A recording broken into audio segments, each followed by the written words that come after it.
the Prophet didn't want even to sit with him. When he went back, he sent a letter to the Prophet, said, we are partners in the matter of prophethood. You're not the only prophet. I'm a prophet also. After the Prophet's death, this man led a big army and he was fighting. Who was the leader in that fight against him? No, Abu Bakr was the leader. Ali radiallahu anhu. Where is the evidence? Ali had a wife from them as a concubine. Her name is Khawla. Allah wanted to leave a sign to all of those who come after. Ali married, he took her as, it used to be spoil of war, concubines. He took her, he married her, and she had a son from him whose name is well known, well famous, Muhammad ibn al-Hanafiyyah. Al-Hanafiyyah, that means from Wadi Hanifa, which is close to Riyadh, Dar'iyya today. Close to Riyadh. Your mobile. Who fought him? Ali. So Ali was fighting those who relapsed in faith under the banner of Abu Bakr. So how can Ali be murtad, apostated? While Ali was fighting under the banner of Abu Bakr, how come Ali fight under the banner of murtad, apostated? There are many signs, many proofs that there was no problem between the companions of the Prophet ﷺ. Slight things that have been taken politically, take advantage with. As many politicians take advantage with new cults, and if it's a small problem, they enlarge it, which is good for their political favors. And that's what's happening today.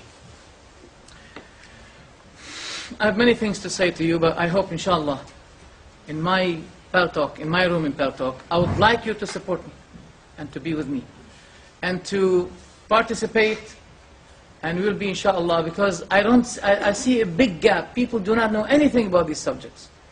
And I don't want to create a fitna or a problem.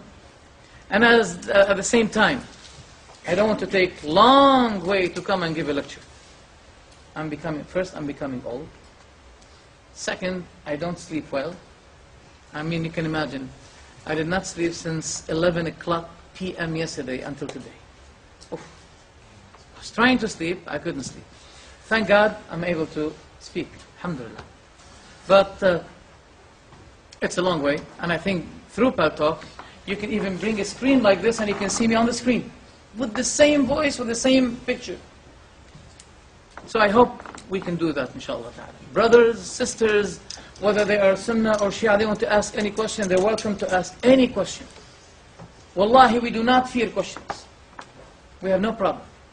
And since I said that, let's begin with the questions. Jazakumullahu khair. First, okay.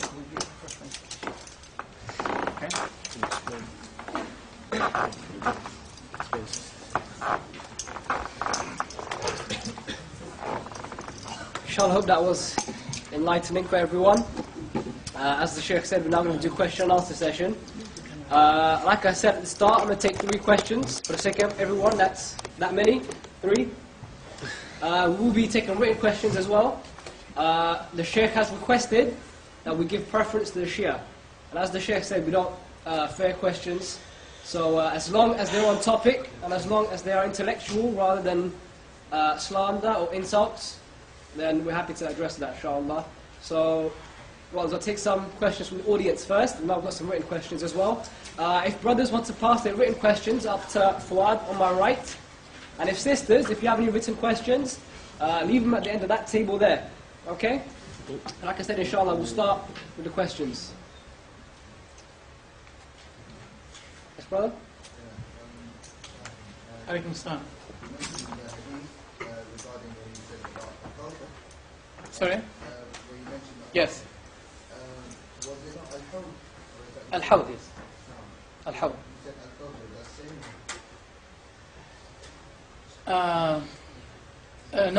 No, Al-Kawthar is different, I'm sorry.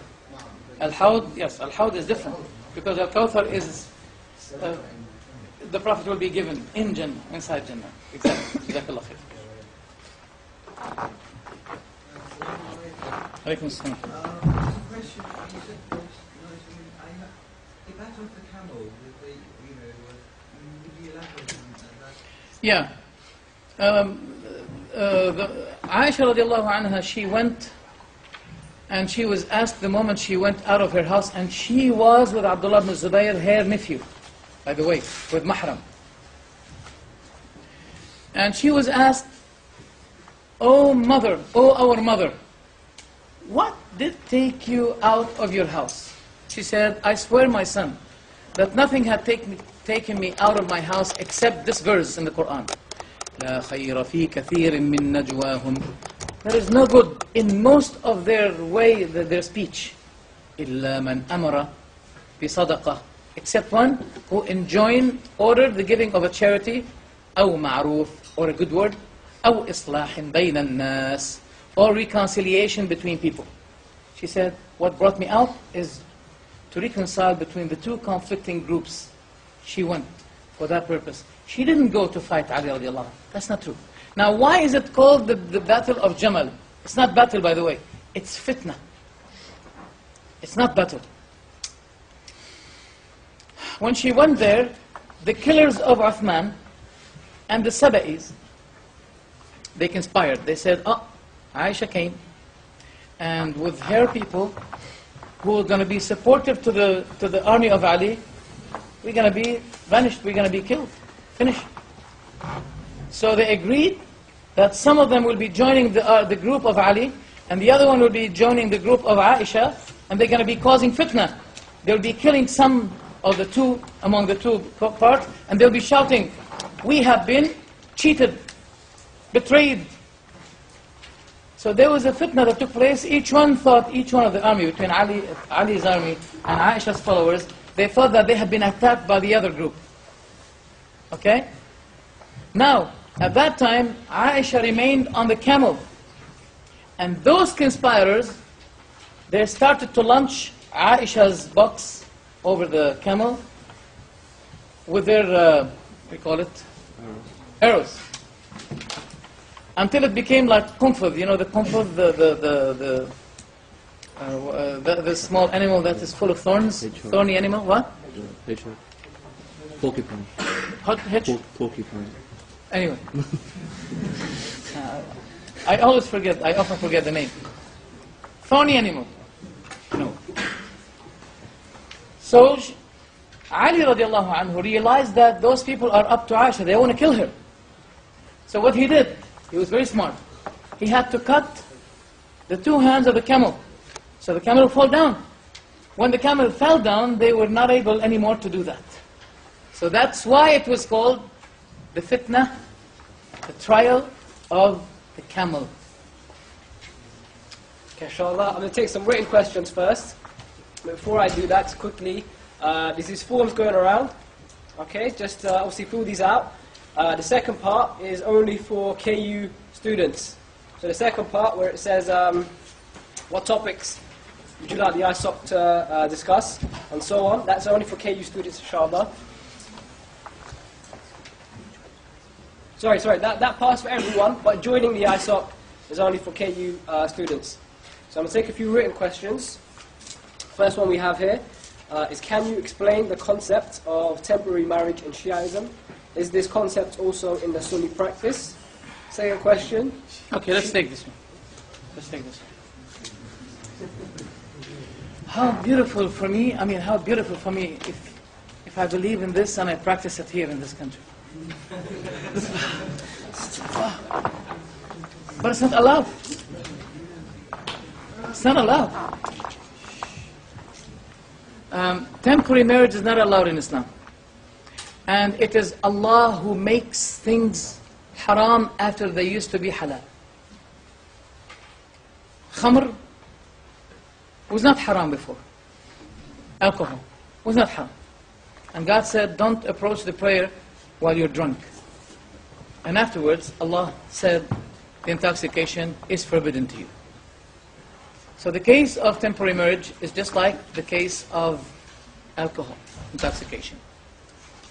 The Prophet said, it had been allowed for a day of the life, and it's going to be prohibited until the day of judgment. And that is in Sahih Muslim, in Bukhari, in many books.